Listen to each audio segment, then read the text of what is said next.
जो प्रेम शुक्ला जी कह रहे हैं कि ऐसा तो नहीं है कि पहली बार किसी एनकाउंटर पर सवाल खड़े किए गए हों। ये तो अब आदत सी हो गई है कि कोई एनकाउंटर हो गया, किसी अपराधी की या किसी भी आरोपी की मौत हो गई तो सबसे पहले ये सवाल खड़े कर दिए जाते हैं कि भाई पुलिस वालों के साथ ये हो गया, पुलिस वालों ने ऐसा कर दिया। कोई ये नहीं पूछता कि सिचुएशन क्या थी।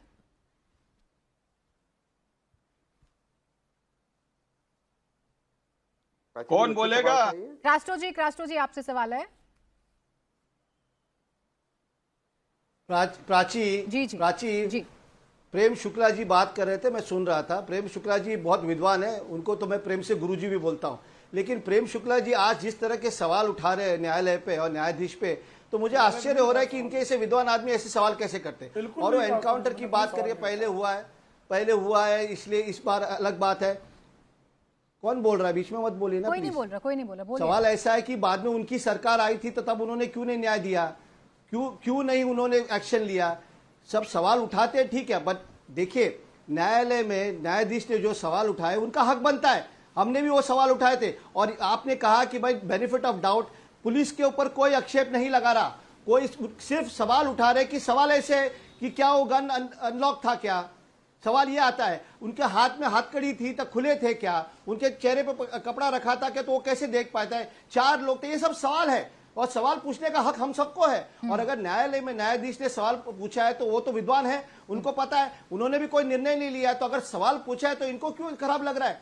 और बात तो ऐसी हो रही है कि शिंदे ग्रुप के जो लोग हैं वो तो जश्न मना रहे थे, बोल रहे थे एनकाउंटर हो गया, न्याय मिल गया। देखिए न्याय और बदला में बहुत बड़ा फर्क है। बदला जो हिसाब से लेते तो ये क्या छुपाने के लिए कुछ ले रहे हैं या कुछ किसी और को मतलब घाव डालने के लिए कर रहे हैं?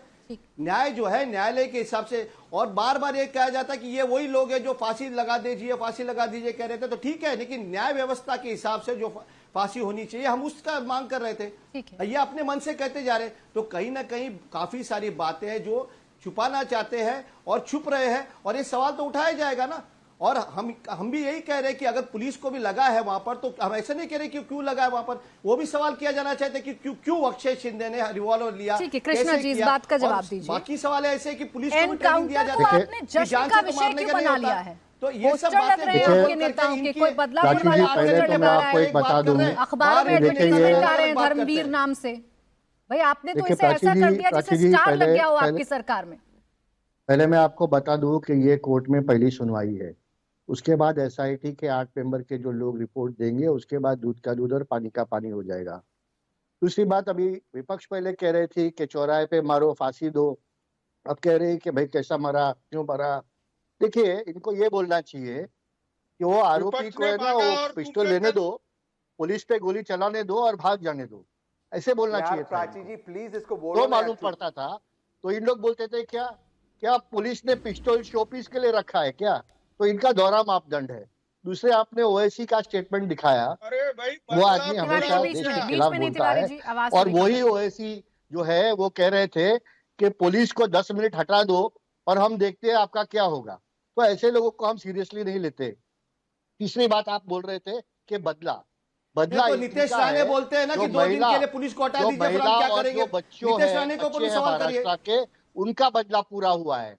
नहीं, आप अक्षय शिंदे को छोड़ दो ना, बोलो और रेप करो, और महिलाओं का रेप करो, और शादी करो, और महिलाओं का शोषण करो। तो ये मान रहे कि उन्होंने बदला लिया, एनकाउंटर हुआ, ये मान रहे हैं। बोलो, मैंने बोला नहीं था आपके बीच में, ये मान रहे हैं कि एनकाउंटर हुआ है।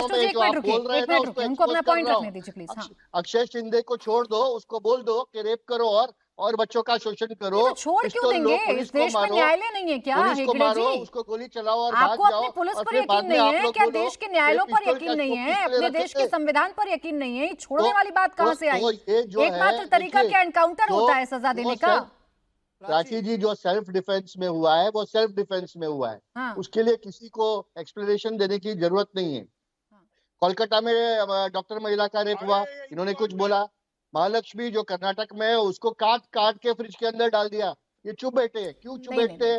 सवाल यहाँ पर महिलाओं के प्रति हो रहे अपराधों पर नहीं है, सवाल है रवैये पर, सवाल है कोर्ट की टिप्पणियों पर, जो आज कोर्ट ने टिप्पणी की है। तहसीन जी को इंक्लूड कर रही हूँ, फिर मुझे एक ब्रेक के लिए जाना है। तहसीन पूनावाला जी, प्रेम शुक्ला ने शुरुआत ही इस बात से की, प्रेम शुक्ला जी ने, वो ये कह रहे हैं कि भाई आधे अधूरे तथ्य भी तो रखे जा सकते हैं। अभी एक सेकंड अंग्रेजी रुक जाइए प्लीज, सब एक साथ मत बोलिए, इस पे सब एक साथ बोलेंगे चर्चा नहीं कर पाऊंगी। तहसीन पूनावाला जी वो ये कह रहे हैं कि अभी तो शुरुआती टिप्पणी आई है ना, और ऐसा नहीं है कि त्रुटि नहीं हो सकती है, त्रुटि भी हो सकती है ऑब्जर्वेशन में। अभी इंतजार करिए, अभी जांच हो रही है, जांच के बाद तथ्य सामने आएंगे। हम क्या अपने पुलिस वालों को मरने के लिए छोड़ दें? पुलिस वालों पर अगर कोई हमला करेगा तो पुलिस सेल्फ डिफेंस करने का तो अधिकार रखती है ना। बिल्कुल रखती है। देखिए पुलिस ने हेगड़े जी आपसे नहीं, तहसीन जी से सवाल करने का मौका मिला, और महाराष्ट्र की पुलिस पे सबको, या प्लीज आप इनको बोलिए थोड़ा सा, तिवारी जी को बीच में नया बोले इतना। कोई बीच में नहीं बोला। हम महाराष्ट्र पुलिस पे बहुत हम सबको महाराष्ट्र पुलिस के ऊपर थैंक यू, हमें महाराष्ट्र पुलिस के ऊपर बहुत गर्व है। किसी ने ये नहीं कहा कि महाराष्ट्र पुलिस पे गर्व नहीं है, लेकिन एक प्रोफेशनल पुलिस फोर्स जब एक अक्यूज्ड को, खास करके एक हाई प्रोफाइल केस में ट्रांसपोर्ट कर रही है, उसके हाथ बंधे हुए क्यों नहीं रहते? हाथकड़ी नहीं होती, हाथ बंधे हुए रहते।